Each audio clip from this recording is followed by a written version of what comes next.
Telecom খাতে দুর্নীতির অভিযোগ নিয়ে যখন নানা আলোচনা, ঠিক তখনই নিজের অবস্থান স্পষ্ট করলেন ডাক, টেলিযোগাযোগ ও তথ্য প্রযুক্তি বিষয়ক বিশেষ সহকারী ফয়েজ আহমেদ তৈয়ব। লাইসেন্স না দিয়েই দায়িত্ব পালন করায় দুর্নীতির কোনো সুযোগ রাখেননি, এমনটাই দাবি তার। বিস্তারিত ডেস্ক রিপোর্টে। টেলিকম খাতে দুর্নীতি করার কোনো সুযোগ রাখেননি বলে দাবি করেছেন ডাক, টেলিযোগাযোগ ও তথ্য প্রযুক্তি মন্ত্রণালয়ের দায়িত্বপ্রাপ্ত প্রধান উপদেষ্টার বিশেষ সহকারী ফয়েজ আহমেদ তৈয়ব। শনিবার 14 ফেব্রুয়ারি জার্মানির উদ্দেশ্যে তিনি ঢাকা ত্যাগ করেন। হযরত শাহজালাল আন্তর্জাতিক বিমানবন্দর সূত্রে এ তথ্য নিশ্চিত করা হয়েছে। পরবর্তীতে রোববার সন্ধ্যায় সামাজিক যোগাযোগ মাধ্যম ফেসবুকে দেওয়া এক পোস্টে তিনি এই দাবি করেন। উনি আজকে কেন ছেড়েছেন, উনি ওনার ফেসবুকে যেটা ভেরিফাইড অ্যাকাউন্ট সেখানে উনি এটা এক্সপ্লেন করেছেন। আমার এখানে নতুন করে অ্যাড করার কিছু নাই। ফেসবুক পোস্টে ফয়েজ আহমেদ লিখেছেন, টেলিকমের দুর্নীতির প্রধানতম উৎস লাইসেন্স দেওয়া।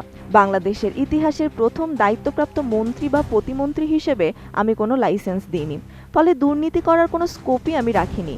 তিনি আরও জানান, লাইসেন্স না দেওয়ায় রাজনৈতিক দলের অনেক মানুষ তার উপর নাখোশ হয়েছেন।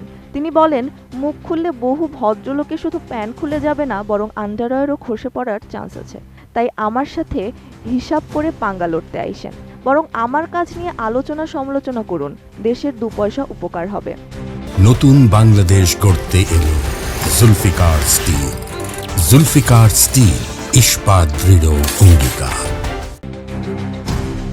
ফেসবুক পোস্টে ফয়েজ আহমেদ আইসিটি ও টেলিকমে তার সময় করা বিভিন্ন আইন ও নীতির তালিকা তুলে ধরেন।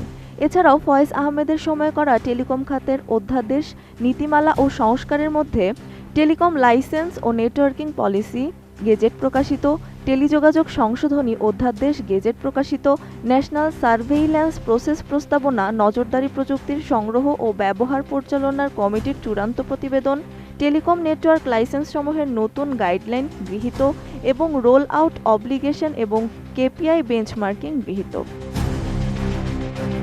ডাক বিভাগে ফয়েজ আহমেদের সময় করা সংস্কারের কার্যক্রমের মধ্যে রয়েছে ডাক সেবা অধ্যাদেশ 2026, নতুন ঠিকানা ব্যবস্থাপনা ও ম্যাপিং, ভাসমান ও climate change adaptation, digital parcel ও পোস্টাল ট্র্যাকিং এবং ই-কমার্স রূপান্তরের জন্য সেন্ট্রাল লজিস্টিক্স ট্র্যাকিং।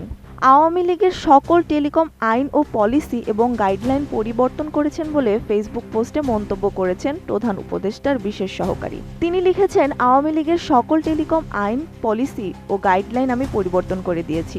নতুন পারফরমেন্স বেঞ্চমার্কিং সূচনা করে গেছি। ব্যক্তিকে তার কাজের মধ্য দিয়ে মূল্যায়ন করার আহ্বান জানিয়েছে ফয়েজ আহমেদ।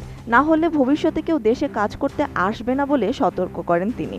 ফেসবুক পোস্টে তিনি লিখেছেন, 11 মাসে কি করেছি, কেন করেছি তা নিয়ে নোট টু সাকসেসের লিখে দিয়েছি। এটাও বাংলাদেশের ইতিহাসে প্রথম।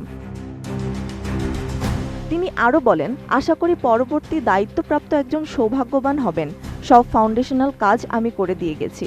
কিছু চেঞ্জ করতে চাইলেও বেজলাইনের উপর পরিবর্তন করা সহজ হবে, তবে হটকারি কিছু করলে রেকর্ডেড হবেন।